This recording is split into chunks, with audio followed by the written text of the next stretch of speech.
Contact Protocol, posted by u/disappointedvoid over on r/hfy. This is Mining Vessel Alpha Epsilon 831, Patient Anvil.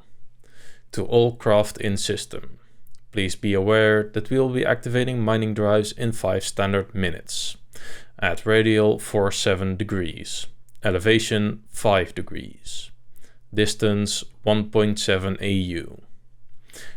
We recommend a safe clearance zone of radius 0.1 AU.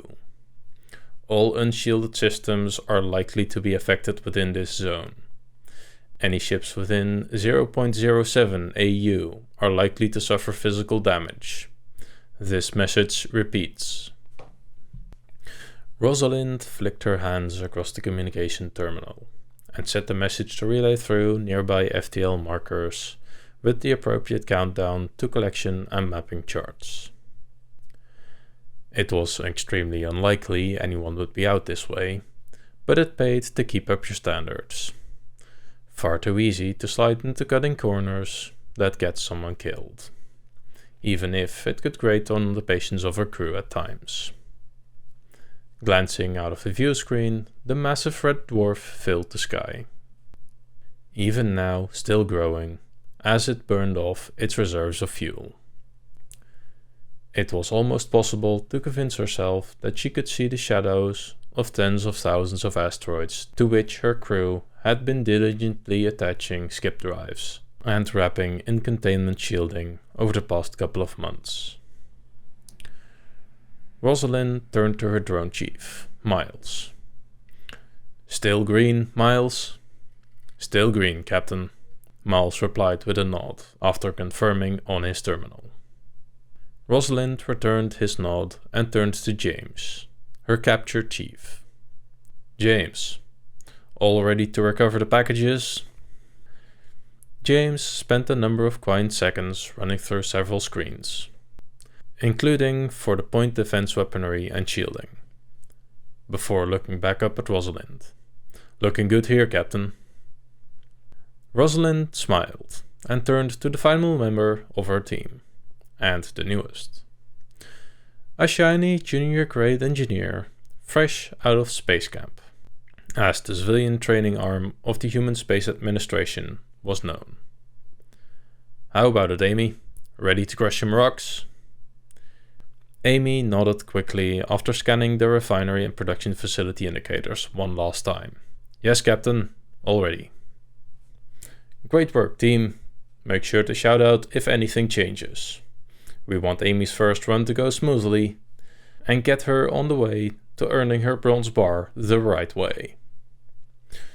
Miles chuckled at that, as he and James shot each other a glance before carousing, "By the book." "Damned right, by the book." Rosalind laughed back as Amy tried to hide a smile.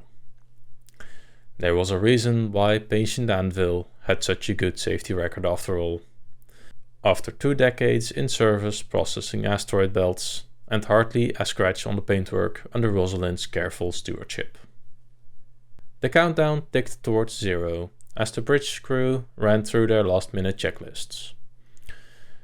The final alarm rang out on all decks. Rosalind activated the internal communication systems. "All crew, prepare for incoming material." Turning it back off, she looked up at the others. "Okay, begin sequence." "Beginning sequence," came the simultaneous reply as their fingers triggered various activation symbols. "Flight 1.1.1, drives engaged, parameters look good," called out Miles, as the first 100 or so asteroids started to change orbit and spiral towards them, their drives allowing them to skip along the boundary of hyperspace at a rate far higher than conventional rocket drives could ever dream of. "Got him. Receiver arrays tracking steady and ready to capture," James murmured in reply, as his screen showed the skip drives deactivating and the now inert rocks being dragged into the giant maw of the refinery ship by powerful tractor beams. After a few minutes, Amy piped up. Processing confirms receipt of flight 1.1.1. All stored away and being unpacked. Great work. We'll make a spacer out of you yet. Rosalind beamed at her before continuing. Okay, continue the sequence. 2 hours later, they had onboarded several thousand asteroids, ranging in size between a few tens of meters to kilometers in length. The first flights had already been processed. The vast amounts of metals, hydrogen, oxygen, carbon, and other elements had started to flow into the storage facilities that stretched for tens of kilometers across the hull of the patient Anvil. By the book might be slower, but it made up for it in other ways, Rosalind mused to herself. Quality provided an economy all of its own, out in deep space.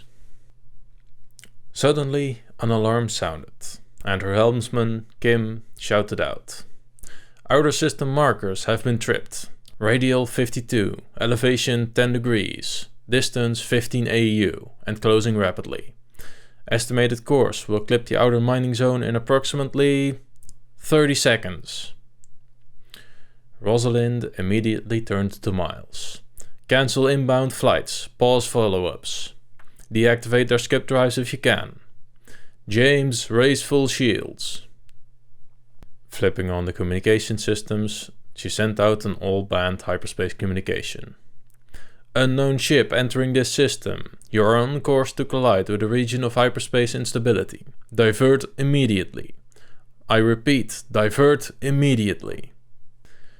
Shields are set to full. Impact alarms sounding on all decks, James reported. Amy cut in. Processing is locking down, and crew impact procedures are underway in all sections.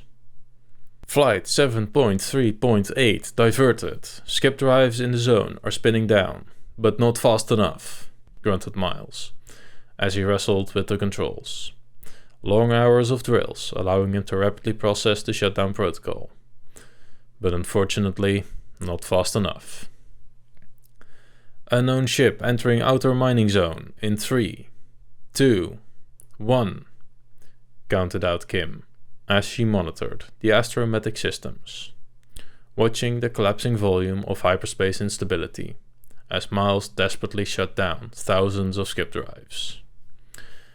There was a flash on the display, as a vast amount of energy was dispersed from the unknown ship clipping the zone and being ripped out of hyperspace. Kim continued. Unknown ship has crashed back into real space, Captain. It looks like it's still mostly in one piece, but I can't say their crew is likely going to be doing too well, and their power readings are all over the place. They are currently drifting at 300 meters a second relative, deeper into the asteroid field. Energy dissipation will be handled by the shields, Captain. However, most of the drones will probably be fried, James commented. Miles grunted again.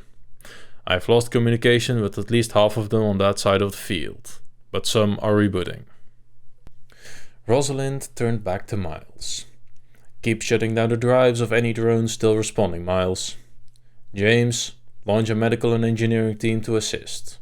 Have them tractor to a relative stop if they think the ship is stable enough. Both men acknowledged her orders as she flicked on the communicator again, selecting all of the broadcast methods available. Unknown ship, this is Alpha Epsilon 831, Patient Anvil. You have run into a subspace disruption related to mining activities. We are dispatching medical and engineering staff to render any and all assistance. If you can hear my signal, please respond. Captain? Squeaked Kim, as she shunted the data from her station over to Rosalind. You might want to take a look at this. It took Rosalind no more than a glance to see what had rattled Kim. The unknown ship looked wrong. Human ships came in an almost infinite number of variations, but tended towards similar design considerations. This didn't fit. More data came in as the light lag allowed the optical sensors to catch up with the superluminal sensors, and a clearly alien ship could be seen. The first alien ship any human crew had ever seen, and she had ripped it out of hyperspace. She gasped, her eyes wide, as she reached under her flight tunic for a key every captain carried. The bright green one. The one that only the most well-drilled crews only saw once a year, during the supposedly mandatory Xeno contact drill. The one her crew well remembered, given the sharp intakes of breath and exclamations coming from the rest of her bridge crew. Pressing the key against the input panel of her console and turning it clockwise. Captain Rosalind Zhao. Activation code Alpha Romeo Tango Foxtrot 77. Confirming Xeno contact protocol. The bridge crew was quiet as the ship paused for a second, then replied. Confirmed. Xeno contact protocol has been activated. Initial contact beacon download has been completed and launched. Estimated flight time, the closest human space agency asset, estimated 2 weeks, 3 days, 5 hours ship time.